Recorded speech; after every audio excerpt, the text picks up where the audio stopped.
in his life, in his da'wah. Another thing that made him successful is his refusal to backbite.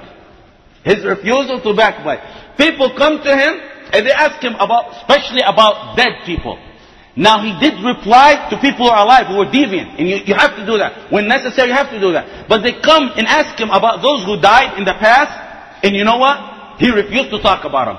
Like they talk about this Badawi and the Sufi and this guy. He refused to talk. Why? Because if you go and lash out at that person who's dead, who they worship his grave, he's a deviant, and they worship his grave, what's going to happen? People are not going to listen to you. They're going to go back and worship that grave. He had the wisdom of the da'wah. He teach them tawheed and shirk. You can't worship that grave. That's it. Why are you talking about someone who died already? Why? What business do you got? Is it good for the da'wah? If he has some beliefs that need to be talked about, that's a different story. But why lash out at him and defame your da'wah rather than teach people tawheed? And they come in around you and talk about that. He did at times though, and keep that in mind, that he did talk about those who were alive who deserved to be refuted. But nearly nowhere in his books will you find that even when he was asked, he tried to brush the question away. Because that's the wisdom of the da'wah. That's what made him a successful reviver of his time.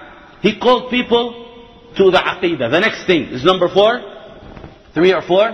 The next thing he did is call people to the aqidah.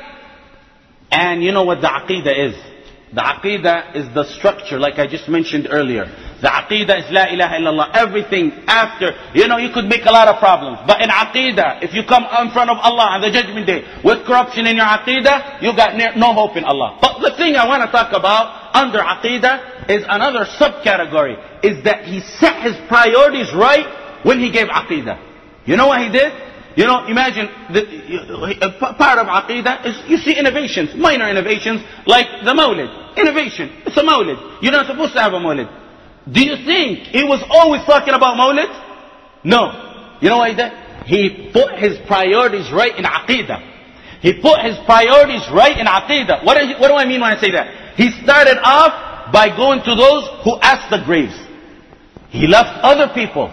As you know, the hadith that says where the Prophet ﷺ prohibited, if you give oath by other than Allah, that only came about 15 years after the Prophet ﷺ was sent to this universe. It came in Medina, the hadith.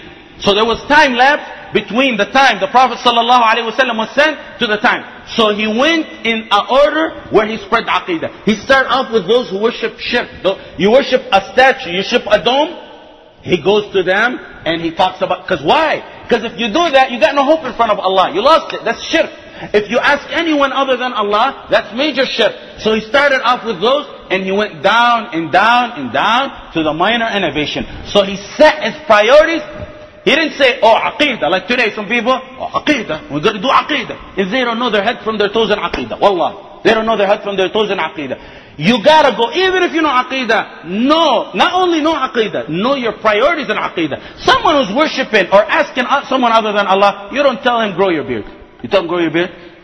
That's what some people do today. You see someone worshipping other than Allah, or doing something, or worshipping a dome, or walking around a grave for tawaf, you tell him, wallah, your thawb is too long. No. Muhammad ibn Abd Al Wahab had set his priorities within aqidah. I say within aqidah. Within aqidah, he set his priorities right. That's among the things that made him the successful man he was. Muhammad ibn Abd Al Wahab also wanted people to take aqidah. This is the next one. The aqidah in its entirety. Meaning what? He wanted people to take aqidah, all of it. Aqidah, what does it mean? It doesn't mean people who sit and talk Tawheed al-Uluhiyyah, Tawheed al-Rububiyyah, Tawheed al-Asma al-Sifat, and that's all they do. No Tawheed, you talk about Tawheed, and at night you stay up all night worshiping to Allah. He wanted people to do that. He taught people to do that. He taught them Tawheed al-Uluhiyyah, Tawheed al-Rububiyyah, Tawheed al-Asma al-Sifat, and he taught them manners with it. Manners. That was the thing. Because if you have the right aqidah, and you tell me, wallah, I don't have no innovation, and I'm this and that, and we're on the right aqidah, and it doesn't reflect on your manners, then double check the aqidah you're talking about. You don't have the right aqidah. If it doesn't reflect on your aqidah, how you treat other people, then the aqidah is not right. He wanted everyone to take the real aqidah, the whole aqidah. Yes, the text of it, Tawheed al-Uluhiyyah, Tawheed al-Rububiyyah, Tawheed al-Asma' wa-Sifat, what we believe in Allah's names and attributes, and also, in addition to that, in the Tawheed itself, the textual part, the manners, the ibadah at night, how you deal with people, how you respect others, and that's what made him successful, and that's what made people around him love him. He also, another thing that he wanted people to do is to follow the Sunnah. And he was persistent in that. Following the Sunnah how? He raised people to follow the Sunnah when they need something. Oh, what did the Hadith say? That's what he made them do. He taught them in a way that when something happens, oh, what did the Prophet ﷺ do? When they need to give some proof, what did Allah and the Prophet ﷺ do? And say, when he did that, he raised a successful generation. You know what he used to do? Today if we talk about Mawlid, the Prophet ﷺ birthday, which we all know is an innovation. It's an innovation. Some people wrote over 100 books on this matter. We got over 100 books on this matter. Old books. You know how Muhammad ibn Abdul Wahab used to refute it? In 2 lines. Did the Prophet ﷺ do it? No. Then why should we do it? That's it. Simple. The 15th day of Sha'ban. How did he stop them? They go, oh, and this is refuted and because like Aisha said, too much talk makes people forget talk. Aisha said that. Too much talk makes people forget the talk. Meaning, you talk. You give a whole book about Mawlid, especially to people who may be ignorant. Then they end up being confused more than they ever were in the beginning. 2 lines. Did the Prophet ﷺ do this? No. That's it. In the middle of Sha'ban, when they used to celebrate that time, did the Prophet ﷺ do this? They said, no. That's it.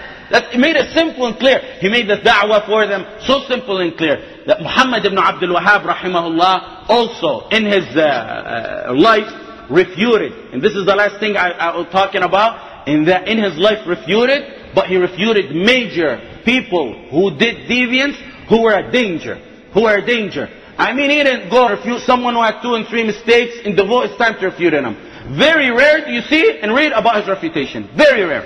So this was Muhammad ibn Abdul Wahab rahimahullah. These were the 6 or 7 things were the major outlines that made him the successful man who he was. Keep these in mind. Inshallah you'll be as successful as him. One thing to say about Muhammad ibn Abdul Wahab, and I repeat it, he didn't bring nothing new. I say some scholars said Muhammad ibn Abdul Wahab was ignorant because his books are so simple. One of his books is Kitab al-Tawheed, like I told you. Quran, Hadith, maybe he brings a quote from the previous scholars, and his scholars, and the ones he looked up to Allah, was Ibn Taymiyyah, Ibn al-Qayyim, al-Zahabi, Ibn Kathir. These were the ones he always quoted Allah, and Ahmad ibn Hanbal. So, he used to quote these people, and look up to these people, and rarely, I think, never probably, ever quote himself. So I can't understand how ignorant people could go and hate this man. If you really want to hate, you gotta hate some people before him. It's not him. This man only rephrased what other people did and put it simple. Why he put it simple? Because Aqidah is something everyone needs to know. Why he put it simple? Everyone needs to know Aqidah. The farmer and the engineer. The garbage man and the physician will all need to know. So he kept it in a simple way, and it's simple. Aqidah in its original format is simple. And that's why he kept it simple in that way. Rahmatullahi alayh. After he died, after his lifetime, the da'wah continued to spread. It's true that the land, became bigger. Mecca, Medina, they had the stronghold of that time. And one of the things actually that people say about Muhammad ibn Abdul Wahab, and it's those Khilafah callers or the ones who claim to call for Khilafah, and they're far from Khilafah as the skies from the earth. They say Muhammad ibn Abdul Wahab rahmatullah alayh was a man who rebelled against the Uthmani Khilafah. And that's a lie. First of all, you reply to these kind of people by their own books. In their own books, they praise Salah ad-Din al-Ayyubi. What did Salah ad-Din al-Ayyubi do during the time of the Abbasi Khilafah? He didn't rebel against them. However, he gathered the land. He never rebelled against them. I told you that he went to the Abbasi Khilafah and asked them for suggestion. He never rebelled against them. However, he didn't do that which they wanted him to do. He gathered large portions of the land and united the Ummah, him and Nur ad-Din. Because the Khilafah was so weak, it was dying out. They command that. They praise that. But they also demolished and defamed Muhammad ibn Abdul Wahab, saying he went against the Abbasi Khilafah. The situation, wallahi, is identical. The same thing that happened in Salah ad-Din's time is what happened in Muhammad ibn Abdul Wahab's time. The Uthmani Khilafah was on the verge of collapse, and it had a lot of shirk in them. In fact, the land where Salah ad-Din al-Ayyubi, Muhammad ibn Abdul Wahab was not under the control of the Uthmani. It was free land, governed, every tribe governed it by their own. So he didn't rebel against them. In fact, he did what Salah ad-Din al-Ayyubi, rahmatullah alayhi, did. So he didn't rebel against them. Among the things that they say, another thing, and it's a popular thing, is that he hates the 4 Imams. This is just as ignorant as the one before it. They say he hates the 4 Imams. Wallahi, you read